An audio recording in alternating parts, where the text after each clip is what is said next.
But let's go back for a second to WFAT.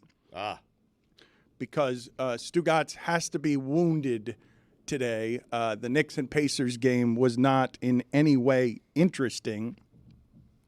And now Stugotz is officially scared. Well, I'm terrified. I mean, that's why it is interesting, because Knicks fans are scared, and I love that. We should be scared. I mean, we have 3.5 players, and Obi Toppin's playing out of his mind. I mean, it's crazy. That Pacers offense has been good all year, though. Like, that's what they do. I know. But that's what they do at home. It's not, they're bad on the road, and 6 seeds, 10. Teams like the Pacers, I remember this happened with the 42-40 Heat team that didn't want to trade Brian Grant for Shaq. People fell in love with that team. It couldn't win road games. Was totally incapable. It was a Dwayne Wade, Brian Grant, Lamar Odom team, incapable of winning road games. The Pacers, they're undefeated in the postseason at home, and have they won a game on the road? Did they win one of the Milwaukee games on the road? I think they did. They did. Maybe they did, but I think it was the game that both Giannis and Lillard were out. And, you know, teams with 2 leading scorers out to that point were 0-13. And then the next game, the Bucks drilled them. The Pacers are a bad road team. Thinking of the watch party that we did, Stack has changed my perception of Pascal Siakam, I think, forever. He really has. He's like, hey, he has no bag. He's trash. He's garbage. And I'm like, nah, Siakam's pretty good. Like, I like his interior moves and stuff. I was watching the game. There was one play where he gets the ball in the middle of the paint, kind of does like 2 pump fakes with nobody around him, hits a fadeaway shot and bricks it. I was like, ooh, he's not that good, is he? He is a rugged, I think Stack called him a 2.5, not a 1, not a 2, a 2.5. Because someone here called him a 1. Right. And he's like, no, more like a 2.5. He's not a 1. There's no way he's 30 years old either. I mean, that guy looks like he's 64 years old. I'm sorry. Yeah, that's some of that stuff with foreigners can be dangerous. We've been doing it a lot. I think we started with. I said I'm sorry. I mean, yeah, you did say you were sorry, yes, but right. not before you said it without apology. You said it first and then immediately apologized. And how do I do that moving forward? Well, don't say it. I would say would be the way to go instead of apologizing insincerely immediately after saying it because you just wanted to say it. It's fair. I mean, I should watch the games. That too. That would help. But Siakam is physically strong and will go into the paint with his elbows and shoulders and will knock much else. Will knock you over and will hit some mid-range jumpers after bumping you off of him. And at the end of games, it's Nembhard who's going to be taking the shots because Siakam is not Kawhi Leonard and was better as a 2 next to Kawhi Leonard.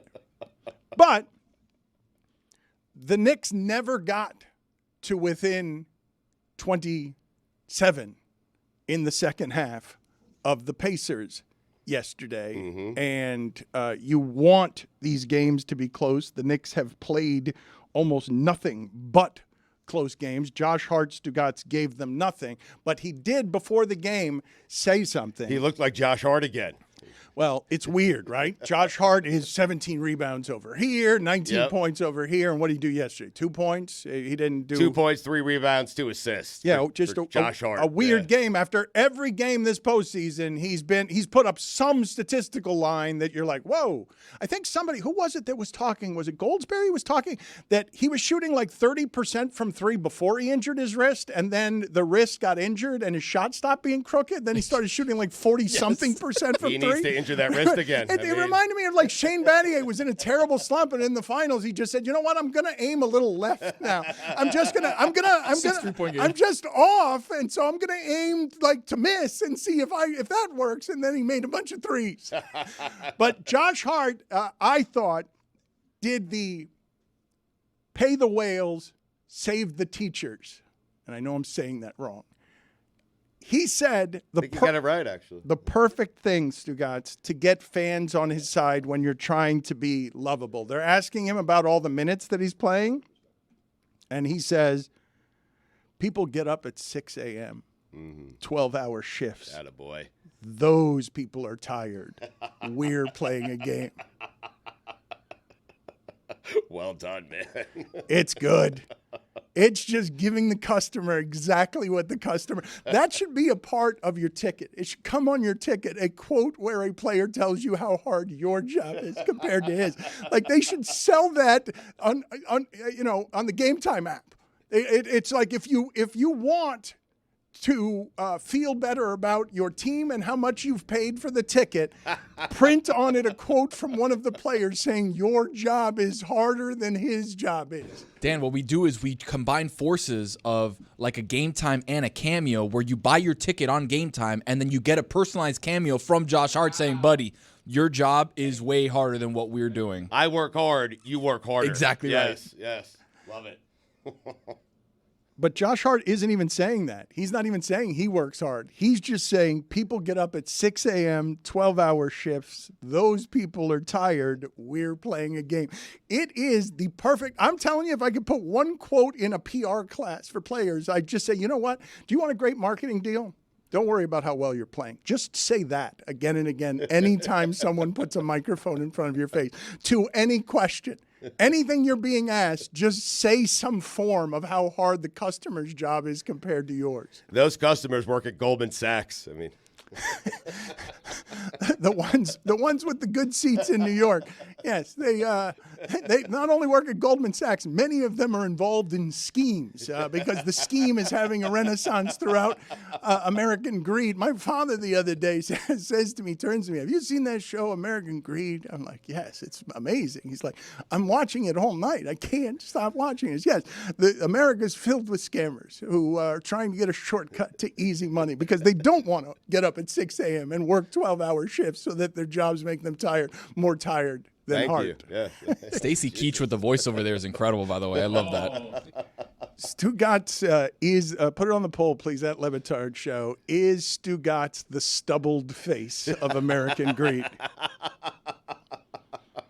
You love your shortcuts. I'm voting yes on that. Yes. Roy, I watched the game. Did you?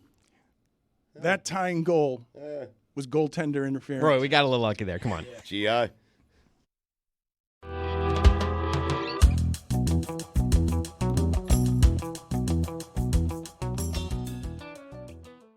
Always grateful for the time of Mike Breen. He is a pillar of professionalism. The voice of the NBA has been doing it very well at the top of the game for a long time, but clearly was biased and corrupt at the end of that Game 3, Indiana, New York. Are you trying to say that he's overcompensating because he doesn't want to show his Knicks colors? Yes, well, let's play the audio for him and the rest of you, and I want all of you just to hear where the bang came from.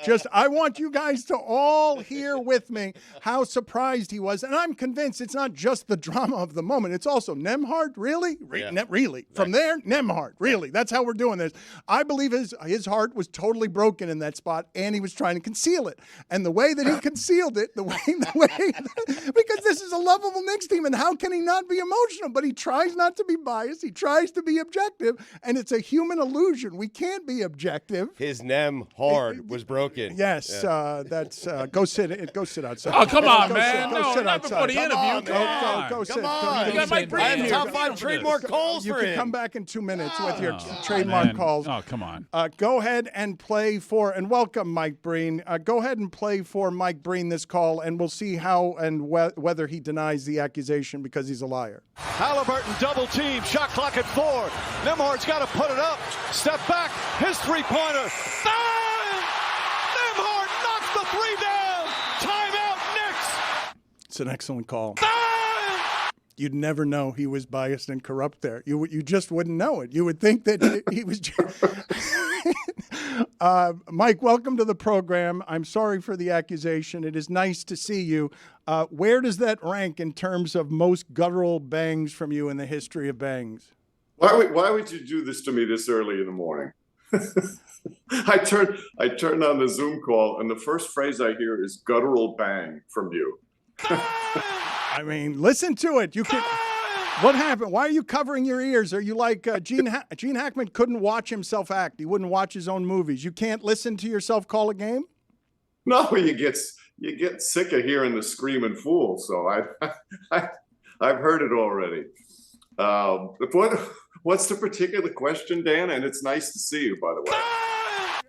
Where does that rank in terms of your best when it comes to really going and summoning what the moment means and reaching it with, volume and grace.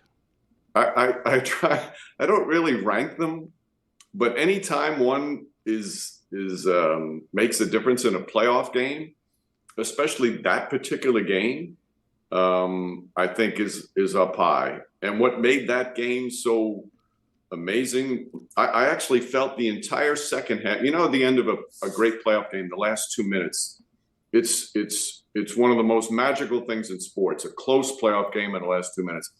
That game felt like the entire second half was played under those circumstances.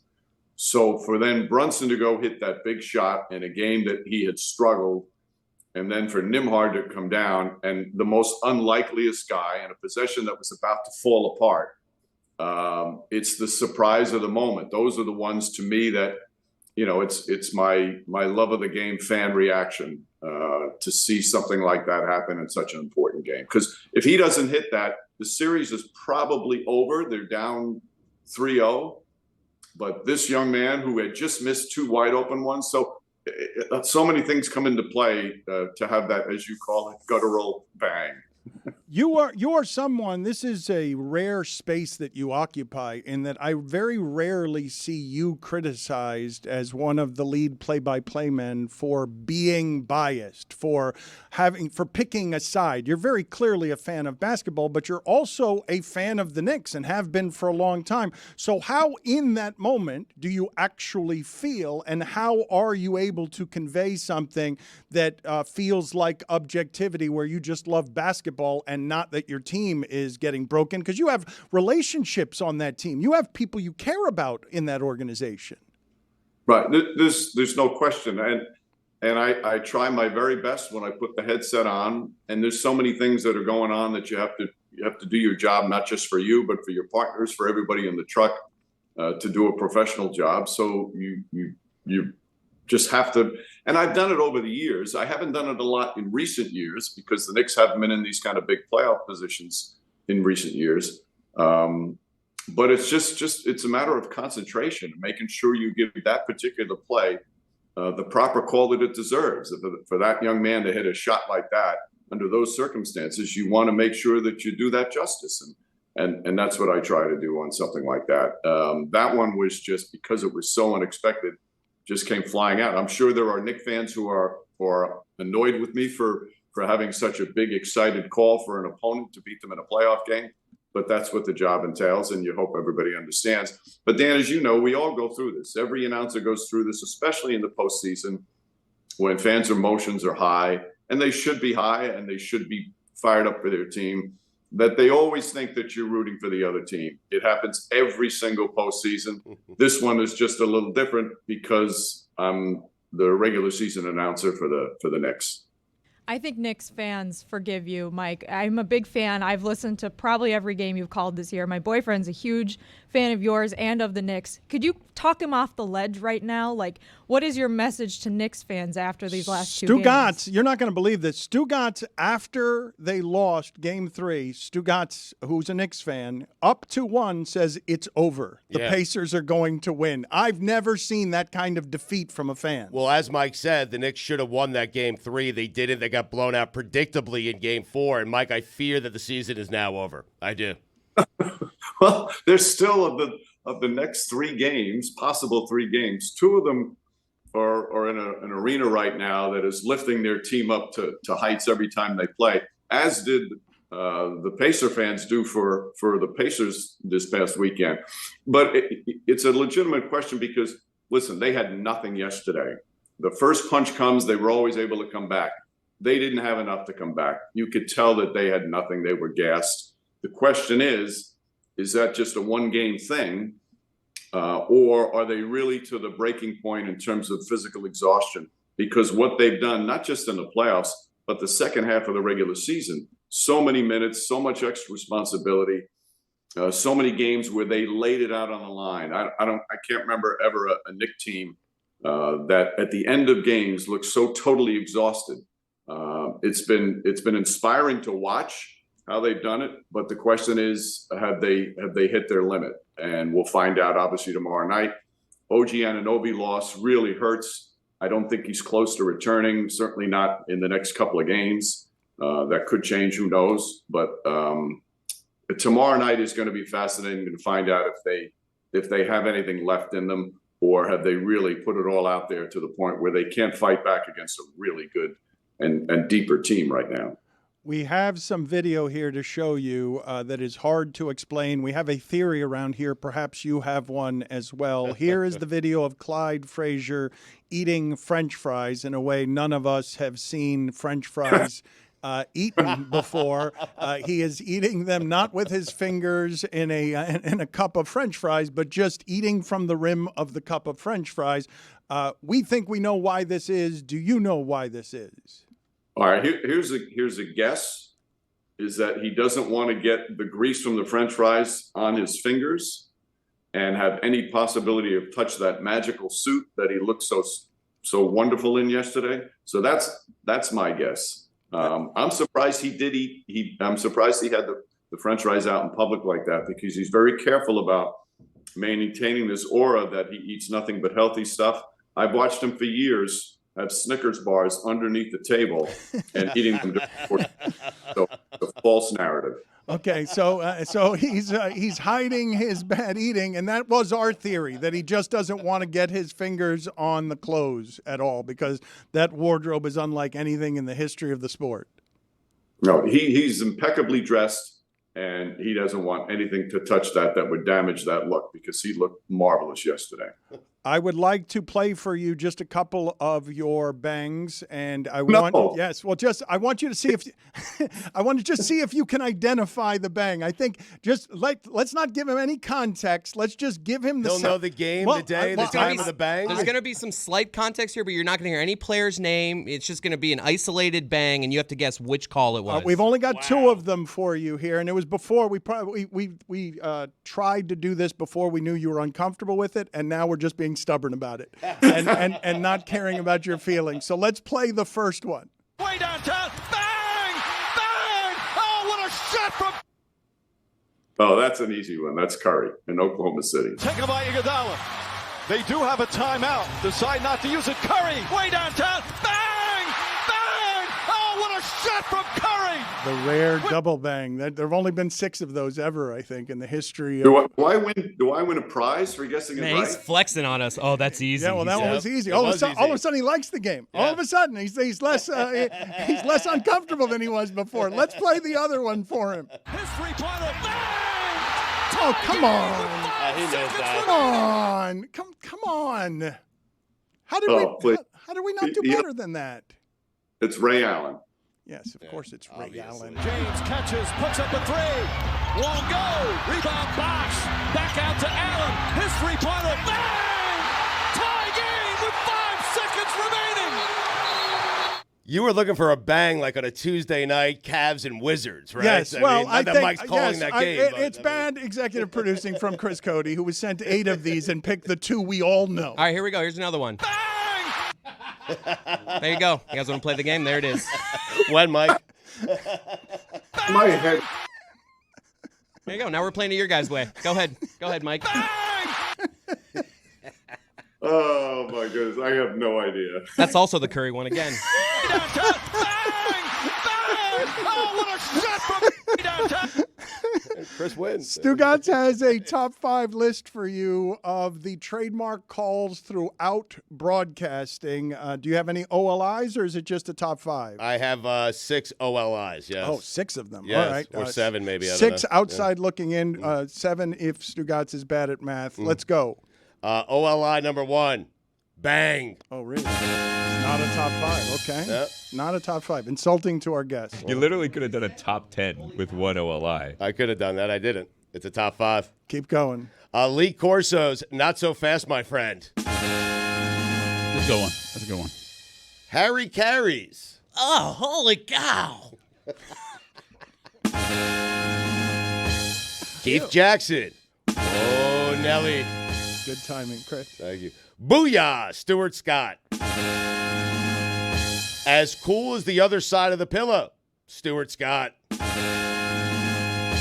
Dave Johnson, down the stretch they come. You got 5 better than those. I have one more OLI. Jim Nance. Hello, friends. Number 5. Hand down, man down. Really? It's a great call. I mean, Mike will tell you, great call, right, Mike? Trademark call. He's just staring at us quietly, stoically. And he said it's great because he's a good teammate. Number 4. Mama, there goes that man. Wow, 2 of them for Mark Jackson. Yep. 2 of them. Number 3. Christopher Mad Dog Russo. Good afternoon, everybody. How are you today? Is that a trademark call? Oh, it is. Absolutely. Is it? Intro. Yep. It's just him. Okay. It's my list. Number 2. That was, if you're in New York, you waited every afternoon to hear that when they came on the air. Yep. When Thank they you. ruled the airways, those 2. Thank you, Mike. WFAT. Number 2, Bang Bang. Oh, congratulations, Mike. Number 2 on the list. You got one better than that. I do. Kevin Harlan, right between the eyes. How do you feel about that list, Mike? I love the list. I love Kevin being on the list. Where's Marv's yes?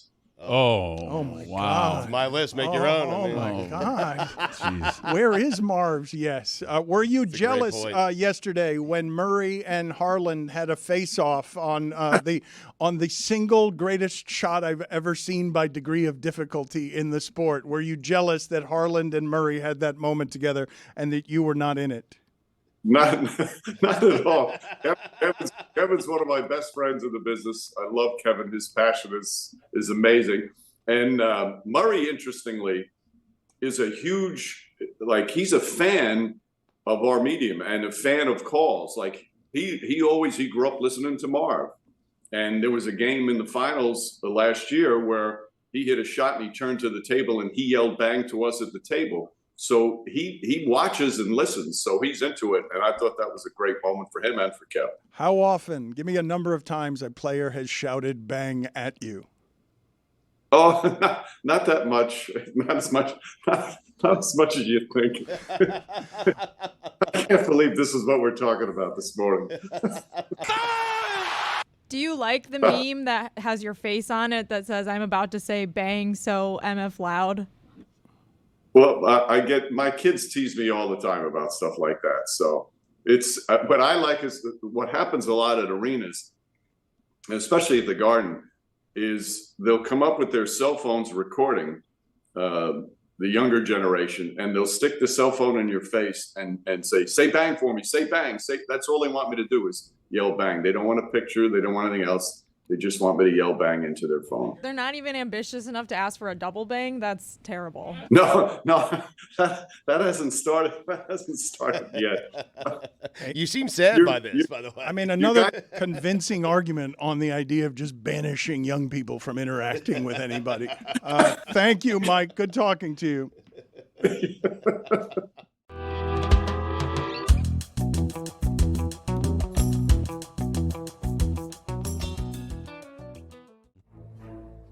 It is time for Stugotz to share his game notes. No one in the media will tell you what happened better than my boy Stu. Weekend observations brought to you by Miller Lite. Great taste, just 96 calories, available for delivery. Dan, it's the second major. Some people say it's the one people care about the least, but not this guy. This guy loves it. So much history.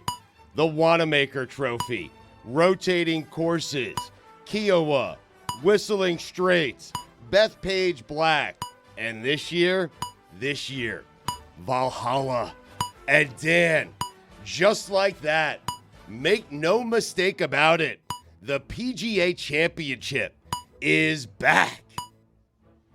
That's an upset. How is it that leads your it's back? What else is back? WNBA. What? It's a major. The WNBA is major now, too. I know it is, but when does it start? It starts on Tuesday. I mean, the PGA starts on Thursday. Oh, man. Okay, you're stuck there. I walked myself right into that one. You really did. Mm-hmm. Getting relegated from the Premier League to the championship is the closest J.J. Watt will ever get to experience a championship. I'm going to be making J.J. Watt jokes until the day I die, which is soon, I think. Relegated? Did you say relegated? Yeah, soccer team. I know, but relegated is going down. Explain that joke do you to think us. So he got to You the wrote that, right, He Stugotz? went down to the championship league, and I'm saying that's the closest I'll ever get to a okay. championship. Okay. I mean, come All on. right. All right. I'm Stay with sorry. me. No, Yeah. I'm sorry. Champions League? Different thing. Enough. Thank you. Soccer. Know your soccer.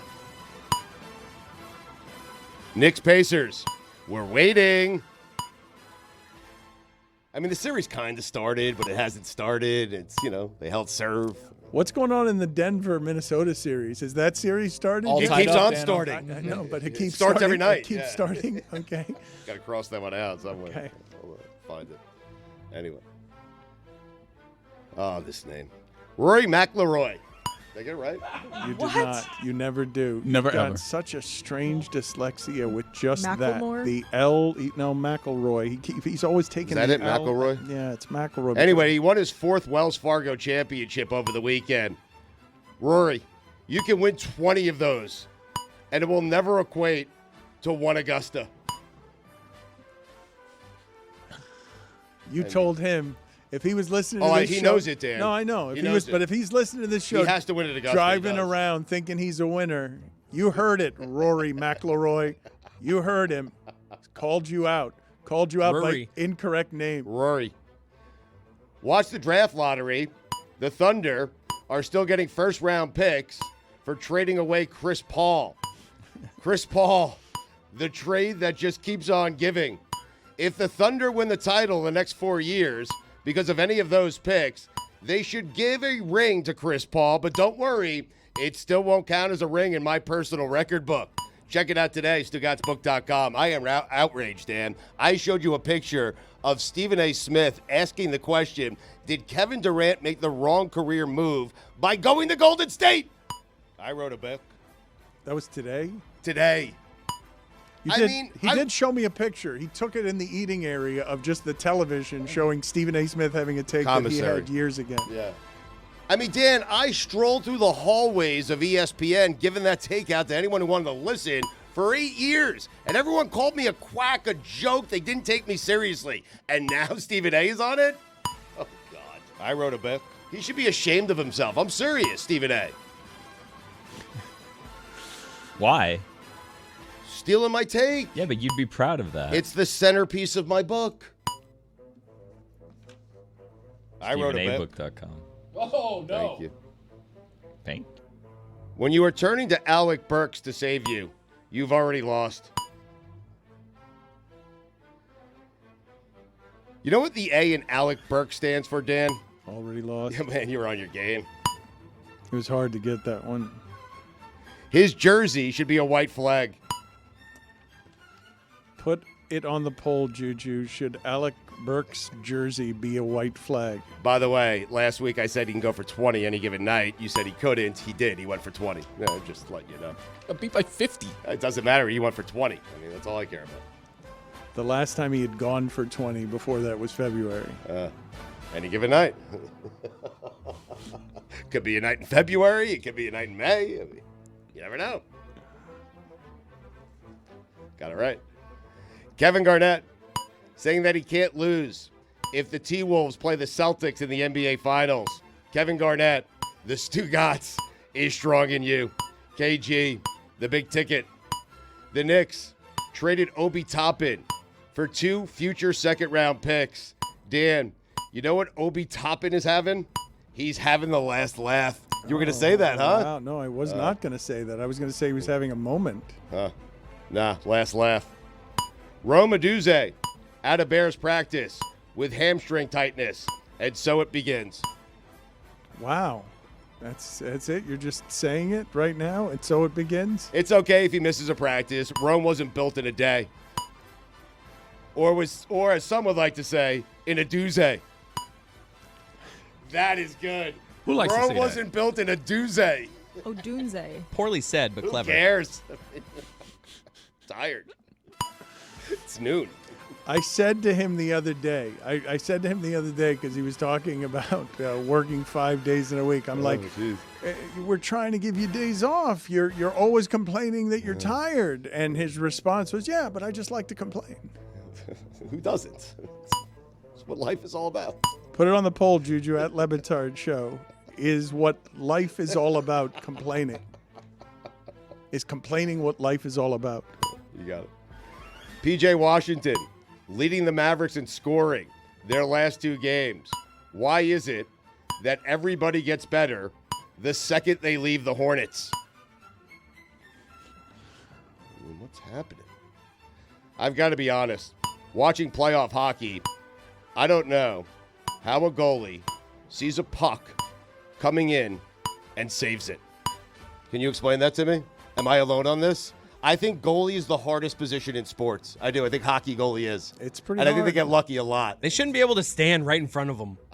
Listen, I don't think they see a thing. They just get their body in front of it somehow. You just see the goalie's head poking around. You Like, cover as much of the goal as you can, and you make a save. It's called positioning. thank you, Roy. It is, but I do feel that Chris, with the pantomime there, did show you something that is an anxious way to spend a couple of hours, which is just like John Taffer in Bar Rescue looking around a plant to yell at somebody at all times, moving your head around because you can't see. And those things are coming in at 100 miles an hour. You can't see it, then it hits your shin. They used to not wear masks. Yeah. Think about that. That part's nuts. Crazy. What year was that they implemented? That's when hockey was hockey, Dano, and I used to pay attention to it. Now, come on, what are we doing? That is like nuts. the Come on, 30s. man. That is crazy. Roy, Yes. when did goalies start wearing helmets? When did that happen? I can't speak. What happened? Around the 60s, I believe, right? Yeah. The first goalie to wear a mask was in 1959. So Tony was like, what, 6, 7? You remember that far back? 13. Greg was 5. Rome and a Duzet. Get it? Carolina Hurricanes, congratulations on staving off elimination. Sean Payton saying that Bo Nix has been exactly what we saw in scouting him. It'd be odd if he was different. I mean, what's he supposed to say? Reports at a Broncos rookie minicamp on Nix. Unbelievably accurate, fully in command of the offense, decisive. Next thing you're going to tell me is this guy turned the water into wine. Jesus Christ. Really? Amen.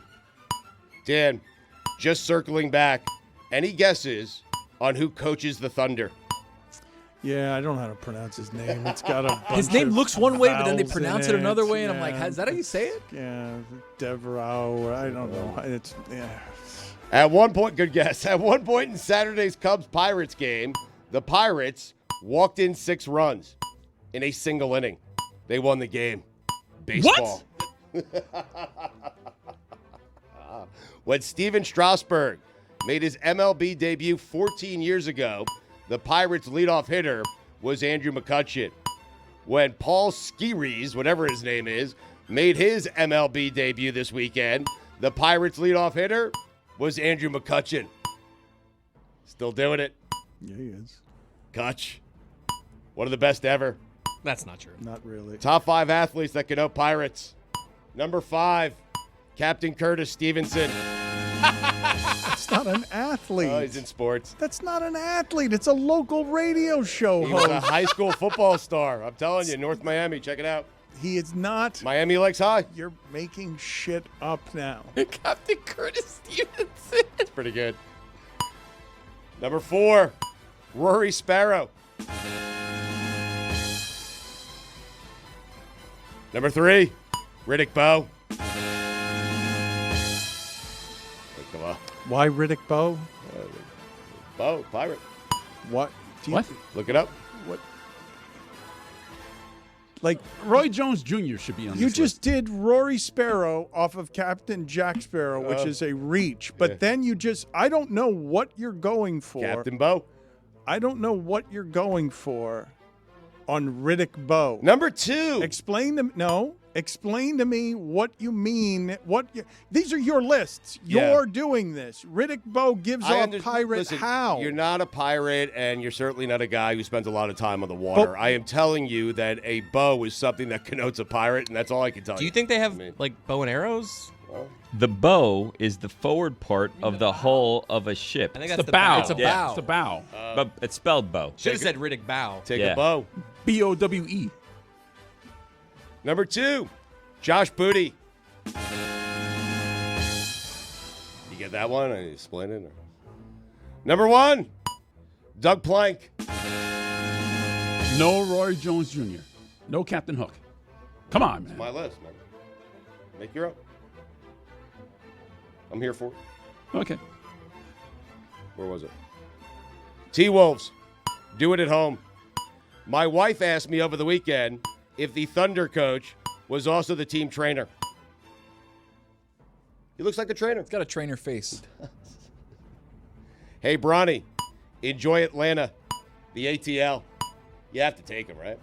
What? You get Bronny. They have the number 1 pick. Yeah. Number 1.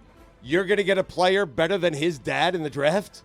Seriously? I was thinking about this. This has Shabazz Napier 2.0 written all over it, right? Where a team drafts Bronny because they think this is the key to keeping LeBron on this team, and then LeBron leaves, and then you're stuck with Shabazz Napier. That's a thing that happened to the Miami Heat.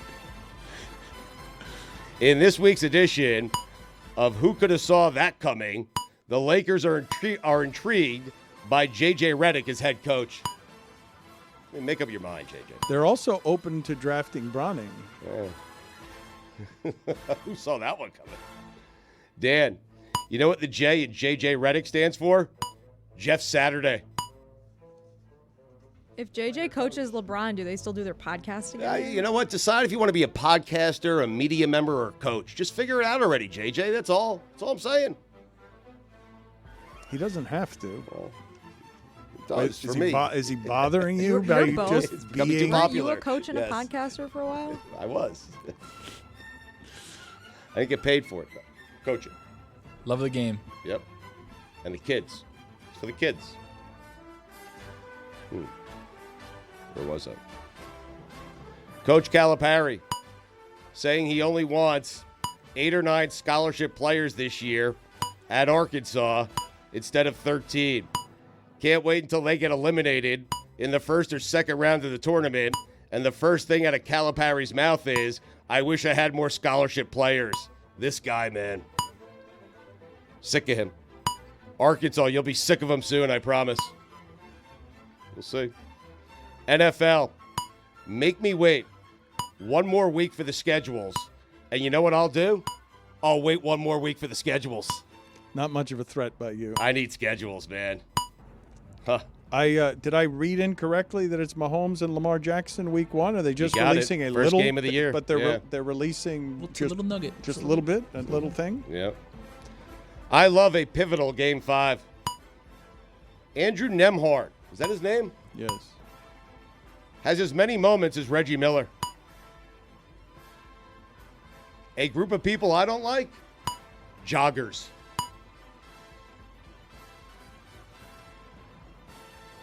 Stop showing off. What? They're just exercising. What'd they do to you? I think Jessica's a jogger, isn't she? Can't stand them. I thought you meant like Yaramir, like his family, but The Joggers. The things you do driving around the Midwest on a gummy in the passenger seat, top 5 groups I don't like. Journalist. That was number 5. That was. Number 4, cyclist. Number 3, the Beatles. Overrated. Roy, yeah. Yeah. Yeah, overrated. Good take. 2, joggers, not the yoggers. And number 1, the Jets. Yaramir's family. I did scratch it off, and I'm not going to skip it. Nuggets, T-Wolves. Why wouldn't you skip it? The series that keeps starting. Why wouldn't you skip it? The only thing that could save the Knicks season is the Mecca. His brain doesn't work fast enough. The B in Bruin stands for Boston is on the brink. Anthony Edwards. Blah, blah, blah. He just scored. What are you 43. doing? And lost 2 straight at home. But That's why you don't compare him to Michael Jordan. You don't do it. That's why you don't do it.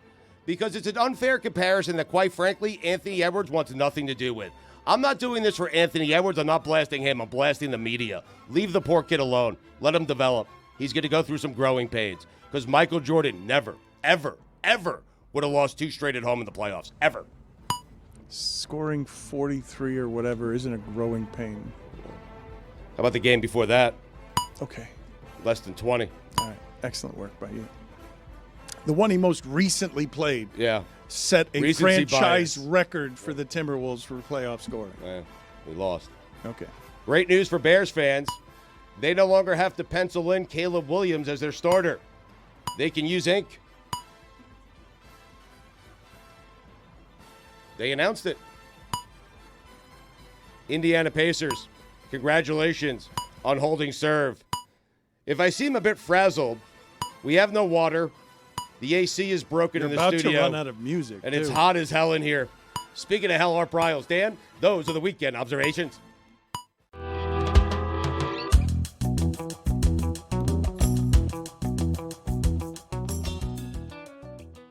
It's interesting to see, Stugotz, the rush to cover the WNBA better than it's been covered. As you see that customers, if you've got eyeballs, you will get better opportunities. And ESPN is going to put on an event around Caitlin Clark's WNBA debut. They're going to cover it in a big fashion, the way they would cover WNBA finals level production setup. Tony Kornheiser was complaining the other day on Pardon the Interruption that the WNBA is wasting a Caitlin Clark opportunity because he couldn't find the game anywhere. He was having trouble. Wilbon had told him that he's got to have the WNBA pass, and the quote from Kornheiser is, "It was unwatchable by me. I couldn't find it anywhere. Mike, you told me during the game that it was only available if you had the WNBA pass." I said, "That's insane. What are you doing? This is the most popular athlete in America. People want to see her every time she's on television. The ratings spike. You have to put her out there for free. What is the WNBA doing? It's a terrible marketing blunder. You don't do this to Caitlin Clark. You make sure you let her be seen by people." Kornheiser is late to the criticize the WNBA for any reason parade. Stugotz was featured in the Caitlin Clark documentary that wasn't a Caitlin Clark documentary, in which she said, among other things, she really yearns to be a normal person and has trouble not being a normal person because of how famous she's gotten. Here is a clip from, the audio's not good on this because it's just someone recording it on their phone, but here is Stugotz making a featured appearance in a feature of Caitlin Clark's. Nobody's taking 40 shots a game like you see across the country. We're not that kind of team. I hold great, or the levels of immortality, or the pantheon to when you win championships. You cannot go down as the greatest college basketball player of all time without winning a national championship. You can't do it. I'll take it. Sports talk radio host is what they called you. Different outfit, too. Good for you. Honestly, it was jarring. It was jarring when I was watching this documentary, which was very good, by the way. I'm a little picky when it comes to sports documentaries, but this was a nice, easy, good 4-part watch. Breezed through it on my Sunday. Recommend it to anyone who's interested. But hearing Dan's voice at one point talk about everything that comes with greatness, and then the next episode hearing Stugotz say that she needs to win a championship, both times I was just like, Sports talk radio host Stugotz with the take that was echoing just what Jay Williams had said. It's not his own take. Hold on a second. I want to take issue with this because I don't like the ordering of the sound. No, but Jay Williams had I said that. it first. No, you did not. No, Jay Williams stole it from me, Dan. That is not true. I'm telling you right now. Stugotz? I think he had it first this year, Stugotz. I think you've had it first in every other scenario. I think he took it from you this year. He did. I said it but before anyone else. But you setting it a different year. I said it before anyone else. I don't care. Stugotz, Jay Williams ran with it. I remember blasting him on the show. Stugotz, for stealing it, but from another year. Oh. You didn't have that take about Caitlin Clark. It's just your general take that you apply. It's a one-size-fits-all take. Could have been any documentary. You guys are acting like I made it 4 years ago. I didn't know who Caitlin Clark was. I know. Until last year. I'm promising you that you said it after Jay Williams said it? Because when Jay Williams said it, I'm like, why do you have to say that? It's so unnecessary to say that. And then I'm pretty sure you followed up with what was the take that then identified you as a sports talk radio host, even though we're not on the radio anymore. The reason I think Jay Williams had it first was because I went on Golic and Gojo around that time. I think it was the day after Jay Williams said it, and they asked me about it, and I said, this is a very Stugotz-y thing to say. Right. And then we talked about it on this show either that day or maybe the following week, and you said it. No, and he stole it from you, but he didn't steal it from you in that week or even, I think, in this basketball season. So you still get credit for the horrible opinion. Taylor is texting me right now that I am 1,000% right. That I said it first and that Jay Williams stole it. And the only reason you heard Jay Williams is because you don't listen to me and he has a bigger platform. That's it. Well, it's settled now because Taylor texted you. But did you say it on this show or did you say it on God I said Bless it right on this Football, show. or? No, I said it right here. I said it right on this microphone. On this show with Dan. All of you are here, I think. I remember.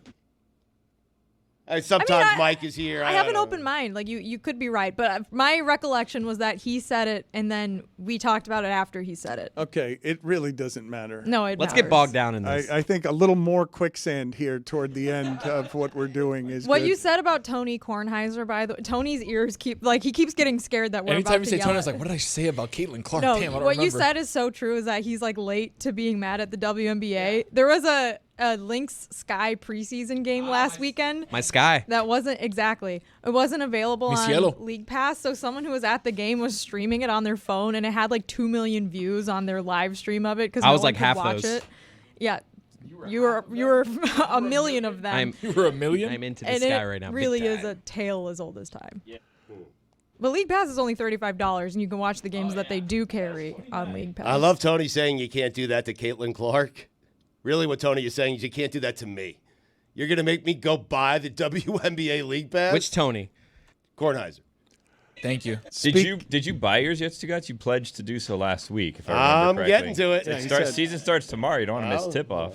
He said done, right? He said Yeah. I'm in or some Still have time. sort of I mean, it is insincere like words. compared to other sports streaming things, passes, like it's 2 months worth of Netflix is the WNBA League Pass. Let's check in with somebody who's worse at their job than Stugotz. How about Whoa. this boxing ring announcer who is announcing the winner of a fight over the weekend and gets the original winner all wrong? It was clear that the other woman won. You can see that in her unmarked face that she has won the fight as opposed to the woman whose arm gets held up because this ring announcer is truly terrible. Tessitore was pissed off. This just begins him being pissed off. He was pissed off in the studio show afterward. Listen to Tessitore. You rarely hear him this angry. I want to clean up this absolute clown show, garbage amateur hour we saw with the ring announcer moments ago. Bernardo, what can you tell us? Yeah, there was heartbreak from Nina Hughes and then heartbreak first from Shanika Johnson. I have the actual scorecard, and Lieutenant Dan Hennessy admitted that he read the scores improperly. So the winner was Shanika Johnson from the jump. It was just announced improperly. All right, that takes care of that. Let's move on, and let's hope that he can read the scorecards properly when we have our World Championship fight. I love that. Dan. I'm irate right now. Why is he a lieutenant?